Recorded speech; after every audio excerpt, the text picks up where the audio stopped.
Hello everyone, very much welcome to the platform. So today this video is quite important for everyone, every aspirant जो कि Himachal Pradesh allied service examination को target कर रहे हैं या उनकी प्रिपरेशन कर रहे हैं, राइट। सो लास्ट के दिन 30 दिसंबर को HPPSC ने 24 वैकेंसीज के बारे में अनाउंसमेंट की थी अलाइड सर्विसेज के लिए। तो उसी के रिगार्डिंग डिटेल नोटिफिकेशन जो है नोटिफिकेशन आज के दिन HPPSC ने रिलीज किया है। तो क्या कुछ इंपॉर्टेंट बातें यहाँ पे की गई हैं जो भी इस एग्जामिनेशन को पहली बार टारगेट कर रहे हैं, तो उसके लिए वीडियो काफ़ी इंपॉर्टेंट है। इसमें बताया गया है कि आपका एलिजिबिलिटी क्राइटेरिया क्या है और एज जो पी क्राइटेरिया वो कितना रहता है, क्या इसकी फीस रहेगी, क्या जो है इस पर्टिकुलर एग्जाम का जो है पूरा क्राइटेरिया सिलेबस क्राइटेरिया क्या है, सिलेबस पैटर्न कैसा है, तो सब हम इस वीडियो के थ्रू जो है आपसे डिस्कस करेंगे।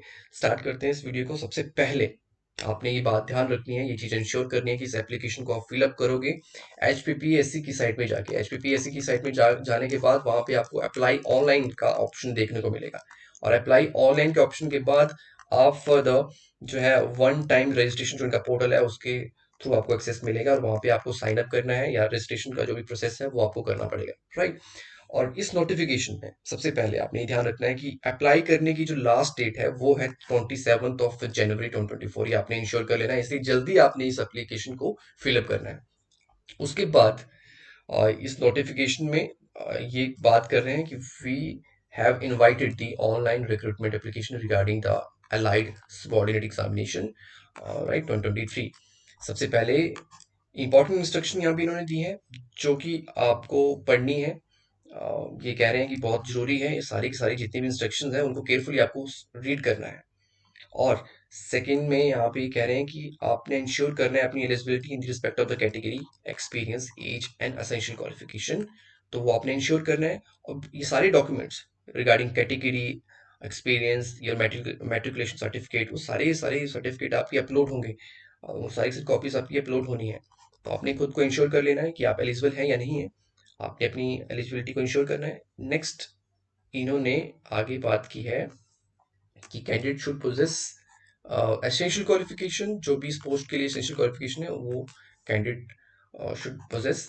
एंड उसके बाद candidate shall be eligible for appointment अगर उनकी जो मैट्रिकुलेशन है या उनका +2 है, हिमाचल प्रदेश से हुई है उनकी +2 और 10th, तो भी तभी वो इस अपॉइंटमेंट के लिए एलिजिबल है।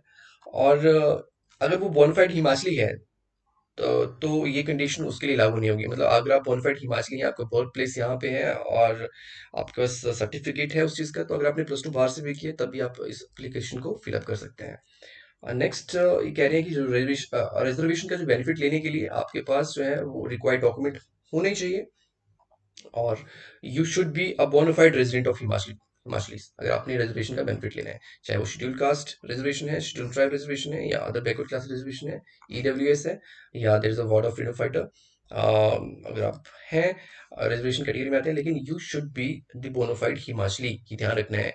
अदरवाइज अगर आप बाहर के स्टेट से हैं और चाहे आप इन कैटेगरी में आते भी हैं, लेकिन आपको जनरल कैटेगरी ही जो है वो कंसीडर किया जाएगा। नेक्स्ट है the reserve category candidates belonging to other state shall be treated as general category, जैसे कि मैंने आपको बताया या यहाँ पे इन्होंने ये मेंशन किया हुआ है। उसके बाद कह रहे हैं कि no in service regular service candidate will be entertain for document verification unless उनको एक NOC जो है देना पड़ेगा, तभी जो है उनको फर्दर जो है वो एंटरटेन किया जाएगा।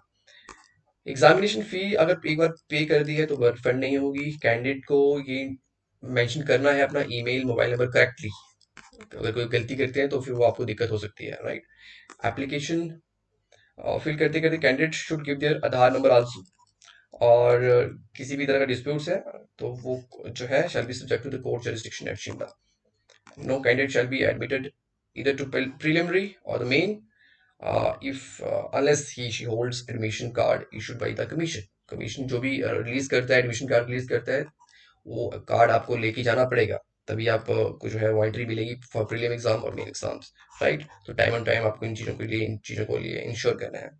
और कहीं कुछ भी अगर एरर मिलता है आपके एडमिशन कार्ड में तो फिर आपका जो है वो कैंडिडेचर जो है वो उसमें फेलियर आ सकता है, right.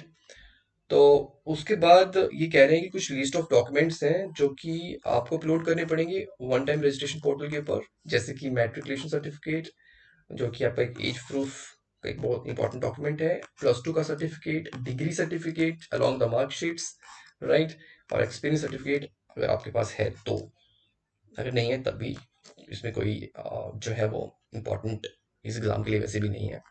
Then after that valid category certificate, अगर आपके SC ST OBC EWS ex serviceman वाटर फ्रीडम फाइटर कुछ भी आपके पास अगर कोई इंपॉर्टेंट या रिगार्डिंग डिसेबिलिटीज, तो उस कैटेगरी सर्टिफिकेट आपको अपलोड करने पड़ेंगे। बोनाफाइड हिमाचली सर्टिफिकेट आपको अपलोड करना पड़ेगा in case of reserve category candidates, right. And valid EWS PPL certificates ये भी कह रहे हैं, तो वो भी आपको अपलोड करने पड़ेंगे। एक्स सर्विसमैन की सर्टिफिकेट जो रहता है वो आपको करना पड़ेगा if anybody is up there. So उसके बाद एलिजिबिलिटी कंडीशन में, yes, first of all nationality, minimum education qualification होनी चाहिए, बैचलर डिग्री होनी चाहिए, आपको इंश्योर करना है। बाकी ऐसा कुछ नहीं है और कुछ further there is nothing more. Bachelor degree आपकी होनी चाहिए, और कैंडिडेट कह रहे हैं कि जो क्लास 3 पोस्ट के लिए अपॉइंटमेंट के लिए तभी एलिजिबल है, जैसे कि मैंने आपको स्टार्टिंग में बताया था, कि अगर उसने 10th या +2 जो है हिमाचल से की है, हिमाचल स्कूल से की है, और अगर वो बोनाफाइड हिमाचली है तब ये क्राइटेरिया कंडीशन लागू नहीं होती है। मतलब समवन इज देयर जिसका बर्थ प्लेस हिमाचल प्रदेश में है और उसने +1 +2 जो है वो बाहर से किया है, तब भी वो पर्टिकुलर कैंडिडेट जो है इस फॉर्म को फिलअप कर सकता है, राइट। देन आफ्टर दैट जो इम्पोर्टेंट चीज़ें हैं वो है यहाँ पे नंबर ऑफ पोस्ट, जो पोस्ट डिटेल्स हैं, जैसे कि लास्ट वीडियो में भी हमने ये आपसे डिस्कस किया था कि इलेक्शन डिपार्टमेंट में इलेक्शन कानूनगो की 15 पोस्टें हैं, इंडस्ट्री डिपार्टमेंट में एक्सटेंशन ऑफिसर की 9 पोस्टें हैं, और ये अनरिजर्व कितनी है, 9 है। अगर हम इलेक्शन कानूनगो की बात करते हैं, unreserve ward of department 1, schedule caste के लिए 3, EWS के लिए 2, टोटल जो है हमारे पास ये 15 पोस्ट है। और अगर हम इंडस्ट्रीज डिपार्टमेंट में एक्सटेंशन ऑफिसर की वैकेंसीज को देखें, तो अनरिजर्व 6 है, और SC of HP1, EWS of HP2, right. ये इनका जो है रिस्पेक्टिव पे स्केल है जो कि आपको मिलेगा। सो काफ़ी अच्छा पे स्केल भी है। सो ये एग्ज़ाम अगर आप क्वालिफाई करते हैं तो obviously you will secure your self, secure your future in a very well manner. आगे डिजायरेबल क्वालिफिकेशन ये कहते हैं कि should have a knowledge of the customs, manners and dialects of Himachal Pradesh, because obviously जब अगर आपके पास ये अच्छी सी नॉलेज है इसके बारे में, then you will be more comfortable doing this job, right. So उसके बाद और नेक्स्ट एज के बारे में मैंने बताया कि आपकी एज 18 से 45 साल तक होनी चाहिए। आपकी 45 एज जो है वो अटेन नहीं होनी चाहिए on the 1st of January in which the post are advertise for inviting application, मतलब 2023 को 45 एज के आप नहीं होने चाहिए 1st of January 2023 को, राइट। यहाँ पे इन्होंने कहा है कि जो एज को देखा जाएगा वो देखा जाएगा 1st 1st 2023 को। तो 18 से 45 ईयर्स के बीच के जो भी कैंडिडेट्स हैं, एस्पिरेंट्स हैं, वो इस एग्जाम को फिलअप कर सकते हैं। देन आफ्टर दैट कुछ और इम्पोर्टेंट नोट्स वगैरह दिए हैं जो कि आप नोटिफिकेशन के जरिए जो है आप इनको पढ़ सकते हैं। वैसे ये सारी नोटिफिकेशन को टेलीग्राम चैनल के ऊपर शेयर कर दिया गया है, वहाँ पे भी आप जाके देख सकते हैं। देन आफ्टर दैट फर्दर ये कह रहे हैं कि 5 इयर्स की रिलैक्सेशन मिलती है आपको, age limit is admissible only to bona fide SC of HP ST OBC ward of freedom fighter person with disabilities, right. तो उन सब के लिए एज लिमिट 5 इयर्स की जो है वो देखने को मिलती है। आफ्टर दैट मतलब अब तो ये था कि 45 इन्होंने रखा हुआ है ईयर्स, 18 से 45 साल। तो अगर आप इस कैटेगरी में आते हैं तो 5 इयर्स की जो है रिलैक्सेशन जो है वो आप ले सकते हैं। आगे चलते हैं, हाउ टू अप्लाई। जैसे कि सबसे स्टार्टिंग में मैंने आपको बताया था, ये बहुत इंपॉर्टेंट चीज़ है, कैसे आपको अप्लाई करना है। ऑनलाइन रिक्रूटमेंट एप्लीकेशन को अप्लाई करेंगे आप, इस पर्टिकुलर लिंक को फॉलो करेंगे। HPPSC की जो मेन ये साइट है, URL है, इसको करके या आप HPPC सर्च अप करेंगे तो आपको ये देखने को मिलेगा लिंक। तो वहाँ जाके फिर आपके पास आपने अप्लाई ऑनलाइन एक ऑप्शन आएगा, अप्लाई ऑनलाइन का, वहाँ आपको क्लिक करना है। उसके बाद आप वन टाइम रजिस्ट्रेशन पोर्टल के ऊपर जो है आ जाओगे। एंड फर्दर जो भी आपने अगर पहली बार अगर आप कर रहे हैं तो जो भी रजिस्ट्रेशन की जो प्रोसेस है वो आपको करनी पड़ेगी, right. And then after that और ये कह रहे हैं कि no further opportunity will be given to candidates for submission of any documents after the submission of online recruitment application. मतलब एक बार आपने जो भी काम करना है ध्यान से करना है, अपना एग्जामिनेशन सेंटर जो भी आप कर रहे हैं, हर चीज जो भी आप कर रहे हैं उसको ध्यान से करना है। जो भी इंफॉर्मेशन आप पुट इन कर रहे हैं अपने ऑनलाइन रिक्रूटमेंट एप्लीकेशन में, राइट, इस ओटीआर पोर्टल में, तो वो बहुत ही केयरफुली आपने करना है, किसी तरह की गलती नहीं करनी है, क्योंकि आगे आपको कोई अपॉर्चुनिटी नहीं दी जाएगी, जैसा कि यहाँ पे इन्होंने लिखा हुआ है। An application submitted in online mode के थ्रू ही एप्लीकेशन को जो है वो यहाँ पे लिया जाएगा, जैसा कि ये कह रहे हैं। और बाकी फीस कितनी है वो हम आगे इसके बारे में बात करते हैं। और यहाँ पे इन्होंने कहा है application without scan latest photographs और signature of the candidate shall be rejected straight away. आपकी जो भी आप अपलोड कर रहे हैं अपना फोटोग्राफ, वो बिल्कुल रिसेंटली होना चाहिए, आपका सिग्नेचर जो है वो भी रिसेंट होना चाहिए, राइट। तो ये भी आपने ध्यान रखना है। नेक्स्ट है fees.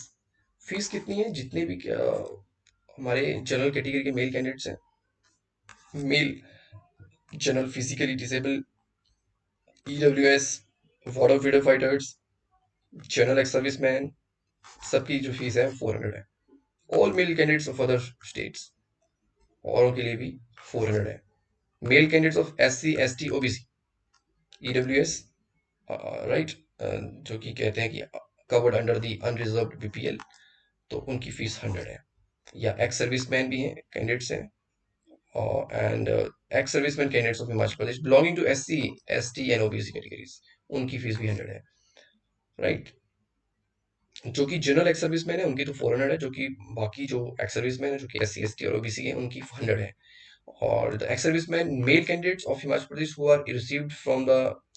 are relieved from the defense services after completion of their normal tenure of service under the government of India, and the blind and visually impaired male candidates of Himachal Pradesh are exempted from paying examination fee, right। ये आपने ध्यान रखना है कि उनकी कोई fees नहीं लगेगी। बाकी ये तो है ही है, फीमेल कैंडिडेट्स जो हैं, female candidates shall be exempted from the examination फी। जो भी फीमेल कैंडिडेट्स हैं उनकी कोई फीस नहीं है। Candidates who belong to any of the reserved category and there is no post reserved for such category but the candidates claiming fee concession available to them shall be upload the category certificate in support of the claim। तो अब लग रहा है कि हाँ कोई vacancies तो regarding आपकी कैटेगरी के तो यहाँ पे है नहीं, लेकिन फिर भी यहाँ पे मेंशन है कि आप उस कैटेगरी में आते हैं तो वो जो भी सपोर्टिंग डॉक्यूमेंट है कैटेगरी वो लगा सकता है, right. And after that while filling this application form candidate should carefully decide about his or her choice for center, जो कि मैंने आपको पहले भी बताया। Then the mode of payment आपकी कंप्लीटली ऑनलाइन यहाँ पे रहेगी, राइट। ऑनलाइन डिजिटल मोड के थ्रू आप पेमेंट करोगे, debit card, credit card, UPI, इनके थ्रू आप कर सकते हैं।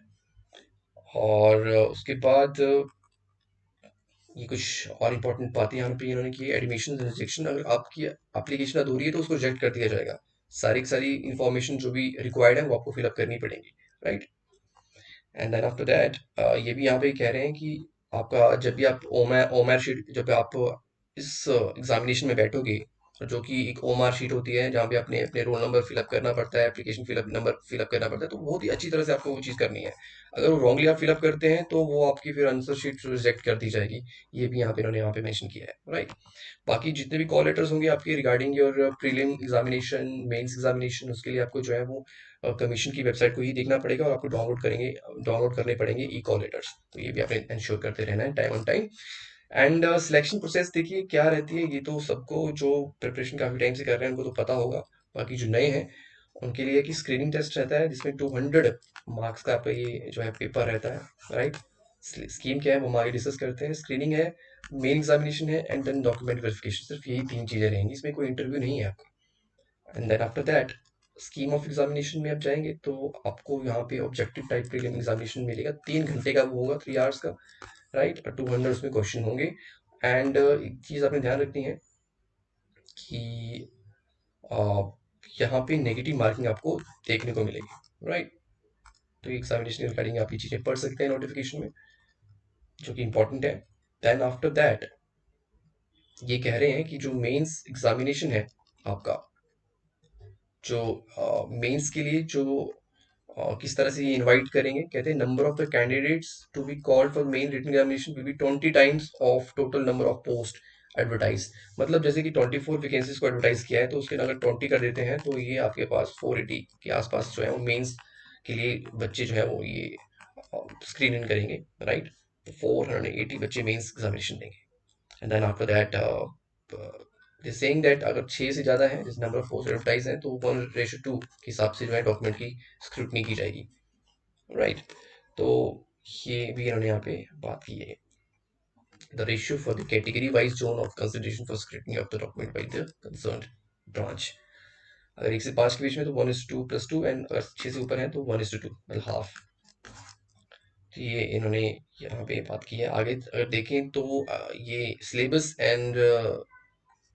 के पैटर्न के बारे में यहाँ पे बात हुई है। सिलेबस फॉर प्रीलिम एग्जामिनेशन, जैसे कि आपका 60 नंबर का हिमाचल प्रदेश, राइट, ये बहुत ही इंपॉर्टेंट है। 60 मार्क्स बहुत होते हैं, तो हिमाचल की जो ऊपर कमांड है आपकी वो बहुत ही अच्छी होनी चाहिए प्रीलिम एग्जामिनेशन के लिए। Then after that current affairs भी 60 मार्क्स यहाँ पे रहते हैं, ये भी आपने ध्यान रखना है। करंट इवेंट्स, ठीक है, knowledge of current events of national and international importance is very important, this is quite important. Then आपके बाद बाकी रेस्ट जो जनरल स्टडीज वाला रहता है, हिस्ट्री रहती है, Indian culture, in polity, Indian economy, geography, disaster management, environment, gender issues and teaching of Mahatma Gandhi, ये 80 मार्क्स का आता है, तो it's quite important. And then ये प्रीलिम का आपके पास इतना है, 200 नंबर का ये है, नेगेटिव मार्किंग यहाँ पे है। और मेंस एग्जामिनेशन की अगर हम बात करें तो देखिए, मेंस एग्जामिनेशन में बहुत इंपॉर्टेंट ये चीज़ आपने नोट करनी है कि इंग्लिश का पेपर है जैसे रहता है तो 150 मार्क्स का है, और ये ध्यान रखना कि मेरिट में काउंट होगा। You should have a great command in English, and 3 hour का ये पेपर, आवर्स का ये पेपर होगा। And then after that paper number 2 Hindi, in the similar manner, Hindi conventional, इसके मार्क्स आपके काउंट होंगे, और 150 मार्क्स का ये है, 3 आवर्स का ये पेपर है। और रिक्वायर्ड जो भी चीज़ें रहती हैं, जैसे इंग्लिश में जो मेन मेन इस पेपर में पूछा है, यहाँ पे इन्होंने बात की है, जैसे कि हिंदी में यहाँ पे इन्होंने बात की है कि ट्रांसलेशन यहाँ पे डेफिनेटली आपको देखने को मिलेगी, explanation of Hindi passage in prose and poetry देखने को मिलेगा, कंपोजिशन ऐसे एंड इडियम्स एंड करेक्शन ऐसे आपको देखने को मिलेंगे, right. And then paper number 3 general knowledge, जिसमें सभी कुछ Himachal GK, HP GK, GS का जितना भी हमारा होता है कंबाइंड यहाँ पे होगा, राइट। और साथ में आपके पास करंट अफेयर्स भी यहाँ पे साथ में देखने को आपको मिलेंगे। The question paper will also include question of modern history, Indian culture, Indian polity, Indian economy, जो भी यहाँ पे पिछले मेंशन किया गया है, जैसे टीचिंग ऑफ महात्मा गांधी, तो उसके रिगार्डिंग आपको क्वेश्चन देखने को मिलेंगे मेंस में, जैसा प्रीलिम में हमने डिस्कस किया। और करंट अफेयर भी आएंगे और हिमाचल जीके भी यहाँ पे रहेगा। 200 नंबर का ये पेपर होगा, 3 घंटे का होगा। तो ये 3 पेपर हैं, यही आपकी मेरिट डिसाइड करेंगे। देन आपको डॉक्यूमेंट्स वेरिफिकेशन के लिए जो है वो आपको कॉल किया जाएगा। लेकिन इसमें बहुत इंपॉर्टेंट एक चीज़ है कि कोई भी कैंडिडेट जो है क्वालिफाई तभी माना जाएगा अगर उसने रिटन टेस्ट में हर एक इंडिविजुअल पेपर में 35% हासिल किया है, मतलब हिंदी, इंग्लिश और जीएस में 35% आपके होने चाहिए। अगर 150 का है तो उसका 35% आप अगर कर दें, ठीक है, तो आप देख लीजिए कि आपको कितने मार्क्स चाहिए हिंदी और इंग्लिश को क्वालिफाई करने के लिए। अगर हम 200 नंबर का जीएस पेपर दे रहे हैं तो उसका 35% कितना होता है, तो वो आपको क्वालिफाई करने के लिए चाहिए। और ओवरऑल हिंदी, इंग्लिश और जीएस में आपको 40% लेने हैं। अगर आप क्वालिफाई हैं तभी जो है वो डॉक्यूमेंट वेरिफिकेशन के लिए 1:2 के हिसाब से जो है वो आपको बुलाया जाएगा, राइट। जितनी भी वैकेंसीज हैं तो उस हिसाब से आपको जो है कॉल किया जाएगा। On the basis of the merit main examination in the ratio of 1:2, candidates will be called for the document verification। इस चीज को आप ध्यान रखिएगा, ठीक है। I hope you got this point. अगर आप ये एलिजिबिलिटी क्राइटेरिया जो मेन स्टेटिंग एग्जामिनेशन आप फुलफिल करते हैं, आपके ओवरऑल जो आपकी एग्रीगेट है 40% होता है, तभी जो है वो इस रेशियो के हिसाब से 1:2 के हिसाब से, रेशियो के हिसाब से candidates will be called for document verification. So ये कुछ इंपॉर्टेंट बातें थी इस नोटिफिकेशन के बारे में। और फर्दर जो भी वेरिफिकेशन डॉक्यूमेंट्स के बारे में कुछ इन्फॉर्मेशन यहाँ पे मेंशन की है, उन सबको एक बार आप नोटिफिकेशन के जरिए एक बार जरूर रीड कीजिएगा। तो किसी तरह की कोई भी क्वेरी आपको लगती है तो आप कमेंट सेक्शन में पुट इन कर सकते हैं। हालांकि फिर भी इस नोटिफिकेशन को हमने टेलीग्राम चैनल के पर शेयर कर दिया है, तो आपको कोई भी और भी कोई डाउट लगता है तो आप हमें कमेंट सेक्शन में जो है वो बता सकते हैं।